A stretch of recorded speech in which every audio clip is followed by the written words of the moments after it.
আপনার কাছে জিজ্ঞেস করা লাগবে কোন জায়গায় লাগাবো না লাগাবো। আমার কাছে জিজ্ঞেস করতে হবে সানবুট লাগাইবে না লাগাইবে। এখানে সানবুট লাগানো থাকে, এটা একটা ইলেকট্রিক আর কি, এটা খুঁড়ি এটা খাম। আর ওইটাই বালুন যে ওইটাই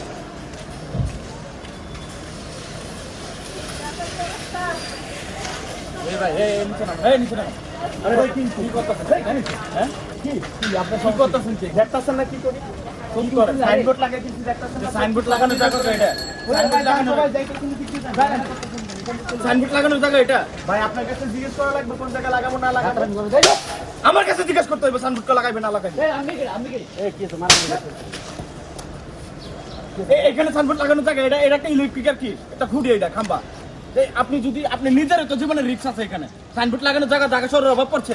হ্যাঁ আপনি খাম্বার ভিতরে সাইনবোর্ড লাগাইতেছেন আর কি করতেছেন এগুলা? যদি কারেন্টের একটা সমস্যা হয় তখন কি হবে? এই যে উপরে যে ট্রান্সমিটার আছে যদি ব্রাস্ট হয়ে যায় তখন কি হইব? পুরো এলাকা আতঙ্কের ভিতরে পড়ে যাবে না? আতঙ্ক কারা সৃষ্টি করতে? আপনারা সৃষ্টি করতেছেন না? এখন অনলাইন যুগ, আপনি বিজ্ঞাপনের মাধ্যমে আপনি ইয়া করেন, আপনার প্রতিষ্ঠানে প্রচারণা করেন, আপনি খাম্বার ভিতরে যেখানে সেখানে আপনি এখানে প্রচার করবেন।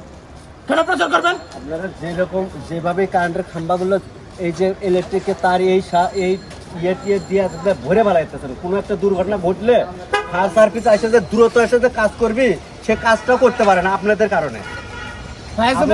পুরো এলাকা জ্বলে পুরো শেষ হয়ে যাবে, তখন কি করবেন? ক্ষতিপূরণ আপনি দিতে পারবেন?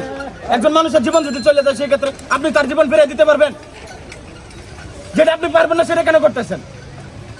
অনলাইনে আপনার বিজ্ঞাপন করেন, প্রচারণা করেন,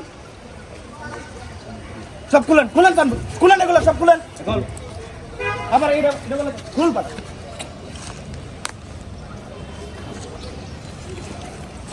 মগের মূল্য পাইলেছেন 10 টাকা তারা।